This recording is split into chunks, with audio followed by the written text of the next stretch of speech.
nggak apa-apa aku panggil Uncle? Tanya Leika dengan ragu. Kalau Feli inginnya begitu dan kamu merasa nyaman, gak apa-apa, saut Niko tanpa melirik Leika yang berpakaian rapi dengan rok selutut, juga kemeja putih satin dan dilapisi blazer abu tua, sementara rambut sepunggungnya dibiarkan tergerai hingga jatuh ke depan dada. Hari ini adalah hari pertama Leika resmi bekerja di Capital Studio setelah seharian kemarin melakukan serangkaian tes calon karyawan baru.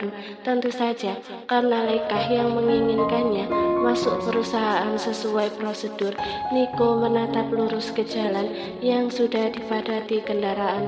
Salah satu yang tidak Niko sukai dari kota ini adalah kemacetannya, apalagi di jam-jam kerja seperti ini. Ia teringat permintaan Feli 2 hari lalu saat menjemput anak itu dari sekolah. Feli ingin memanggilnya Uncle seperti teman-temannya saat memanggil paman mereka. Niko sendiri tidak masalah, ia senang-senang saja karena terdengar lebih keren. Saat itu juga Feli mau menjawab serangkaian pertanyaan Niko. Ada rasa puas di hati Niko ketika Feli mau bercerita kepadanya tentang teman-teman juga sekolahnya. Namun Niko tidak menceritakan hal itu pada Leika. Niko yakin Feli pasti sudah cerita. Gak biasanya Feli cepat akrab dengan orang baru. Mungkin karena aku anggota keluarga dia. Maybe. Leika menahan tawa seraya membuang pandangan ke arah kiri. Leika terus meminta maaf pada putrinya. Ia tak bisa jujur bahwa sebenarnya papa yang dinanti-nantikan Feli selama ini ternyata ada di dekat dia, sedangkan di sampingnya Niko tak bisa lagi untuk tidak melirik Leika saat lampu lalu lintas berganti merah. Awalnya hanya sekilas, tapi kepalanya enggan untuk berpaling dari Leika. Pakaian resmi itu sangat cocok dengan keponakannya ini. Dia semakin terlihat dewasa dan cerdas. Niko lupa, dari dulu Leika memang anak yang cerdas. Namanya selalu tercatat di posisi 3 besar, nilai tertinggi di kelasnya. Leika yang tengah menatap gedung-gedung tinggi dengan tatapan kosong, sangat tahu bahwa dirinya sedang diperhatikan oleh Niko, tapi tak sedikit pun mau menolehkan kepadanya untuk melepas tatapan pamannya itu. Di kantor nanti jangan banyak tingkah dengan Keanu, dia temanku. Hah? Kali ini Leika refleks memalingkan wajahnya pada Niko. Leika mengejap saat tatapan mereka bertemu. Buru-buru Niko memutus kontak mata dan kembali menjalankan kendaraannya karena lampu berubah hijau. Niko berdeham sembari mengusap tengkuknya yang tak ada gatal-gatalnya. Leika mendengus. Memangnya kenapa kalau Keanu adalah teman Niko? Dia gak berhak mencampuri urusan temannya, bukan? Ya, I see. Leika menyahut singkat karena tak ingin bicara panjang lebar. Sebagai sekretaris, kamu akan bertemu banyak orang. Gak menutup kemungkinan di antara orang itu ada laki-laki brengsek atau hidung belang. Jadi lebih baik jaga dirimu baik-baik. Leika menghentikan gerakan jarinya yang menyisir rambut saat mendengar petuah Niko. Bisa Leika pastikan bahwa itu adalah kalimat terpanjang yang keluar dari bibir dia hari ini. I know. Leika mengangguk. Ia bisa menjaga diri. Hanya saja orang tuanya dan Niko terlalu berlebihan dalam memproteknya. Niko sedikit kesal dan menoleh pada Leika dengan raut tidak ramah. Apa kamu gak punya jawaban lain selain kalimat pendek itu? Dengan polosnya Leika menggeleng. Karena aku gak tahu harus jawab apa lagi. Niko mendengus. Memilih fokus pada jalanan adalah pilihan yang tepat baginya. Selama sisa perjalanan mereka tak bersuara lagi. Hanya terdengar deru mesin dan klakson yang saling bersahutan di luar mobil. Setelah berpuluh-puluh menit, Niko menghentikan laju kendaraannya di depan lobi. Security Security sudah bersiap dan segera membuka pintu mobil. Begitu melihat ada wanita cantik di sebelah sang presdir, security itu buru-buru memutari mobil dan membukakan pintu untuk Laika. "Terima kasih," ucap Laika ramah diiringi senyuman. Security muda itu bahkan sempat terpanah beberapa saat sebelum tersadarkan oleh kunci mobil yang melayang ke arahnya. Beruntung ia sangat tangkas menangkap kunci tersebut dari tangan Niko. Kemudian segera ia pindahkan mobil itu ke parkiran khusus direksi. Citra tersenyum menyambut Laika. Kemudian keduanya mengekori langkah Niko yang lebar dan tegap menuju lobi. Walau ini adalah kali kedua Laika datang ke perusahaan tamanya, tapi tetap saja dia terpana dengan segala kemewahannya. Capital Studio ini adalah anak usaha dari Mahatama Group yang bergerak di bidang game developer. Mata Laika menyisir dinding lobi yang mereka lewati. Di sana terpampang setiap karakter dari game yang dikembangkan oleh perusahaan ini, persis seperti berada di sebuah galeri seni atau pameran. Maaf, Laika menggumamkan nama karakter yang sama persis seperti di foto profil WhatsApp Niko.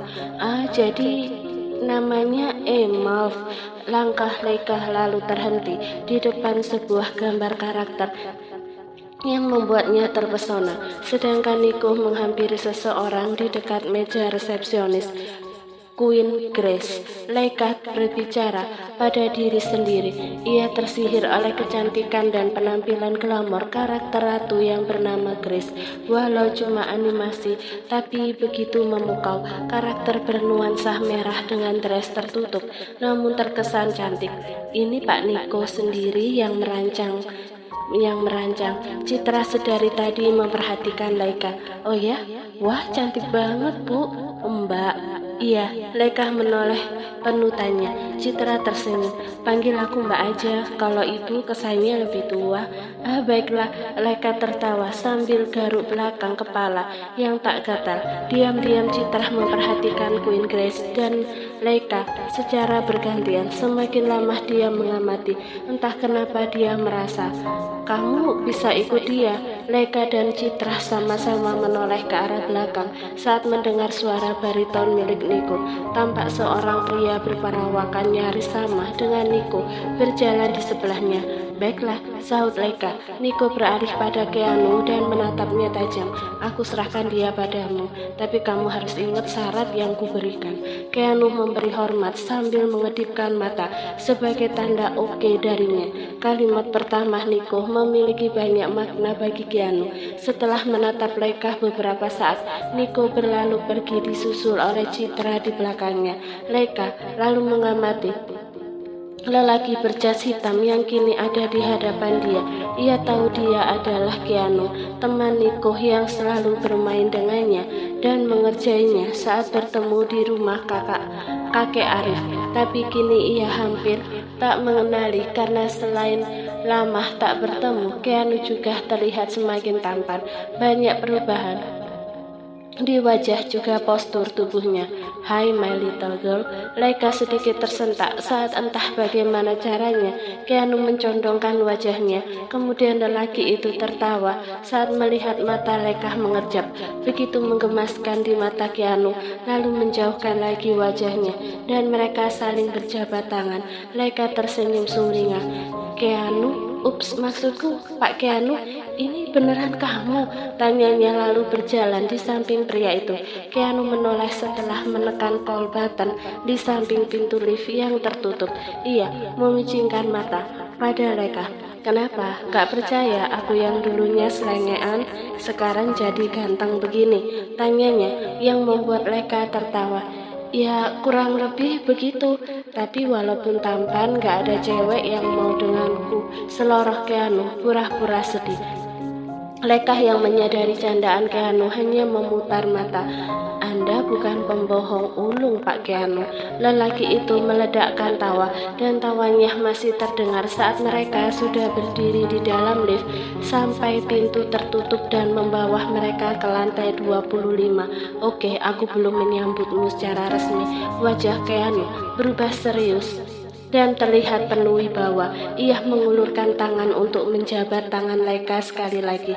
So Leika, maukah kamu menjadi sekretarisku?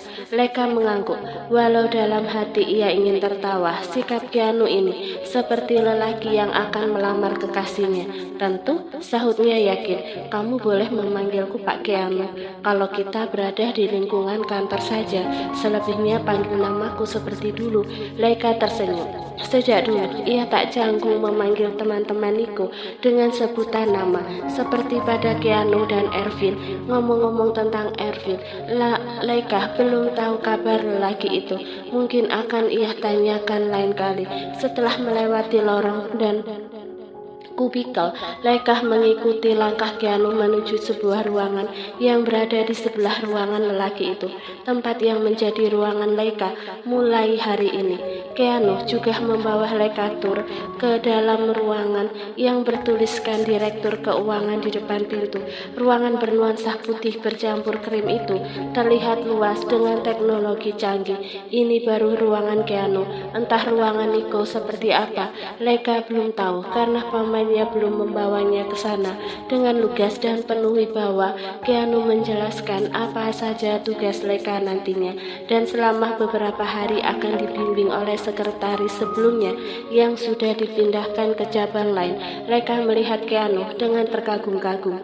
Meski mereka sangat akrab, tapi saat bekerja seperti ini, lelaki itu terlihat serius dan profesional. Seharian itu Leika menghabiskan waktu dengan belajar banyak hal tentang tugas-tugasnya. Tadi siang Nico memberinya pesan bahwa Feli dijemput dan diantar ke rumah oleh pamannya itu, hingga Leika tak perlu merasa khawatir. Dan tak terasa jarum sudah menunjuk angka 4 saat Leika mengecek jam tangannya. Mau pulang sekarang? Leika yang tengah bersiap-siap seketika menoleh saat mendengar suara Keanu dari ambang pintu. Ia pun mengangguk. Mau? Kalau begitu aku antar kamu pulang. Mata Leika membelalak sesaat. Gak usah Pak Keanu, aku pulang dengan Nico aja. Maksudku Pak Nico. Leika meringis canggung. Ia belum terbiasa memanggil pamannya dan Keanu dengan sebutan resmi. Ayolah, om kamu itu pasti gak masalah kamu pulang denganku. Anggap saja sebagai sebuah kehormatan dariku untuk sekretaris baruku. Lalu tanpa diminta, Keanu segera mengirimkan pesan singkat pada Nico, memberitahu lelaki itu bahwa Leika akan pulang bersamanya. Keanu mendekati Leika dan menunjukkan isi pesan tersebut, namun belum ada balasan dari Nico. Aku sudah minta izin, jadi ayo tunjukkan rumahmu di mana. Leika tak bisa menolak lagi saat tangan lelaki itu menarik pergelangan tangannya. Untung saja Leika masih sempat meraih sling bag dari dekat komputer di parkiran khusus direksi. Nico mengeluarkan ponsel dari saku jasnya, lalu membuka pesan yang dikirimkan oleh Keanu. Tatapannya tetap datar sampai saat kepalanya mendongak. Ia melihat Keanu membukakan pintu mobil untuk keponakannya yang sedang dia tunggu. Nico sempat berwajah muram, tapi kemudian ia menahan tawa dan melempar ponsel ke kursi sebelah tanpa membalas pesan sahabatnya.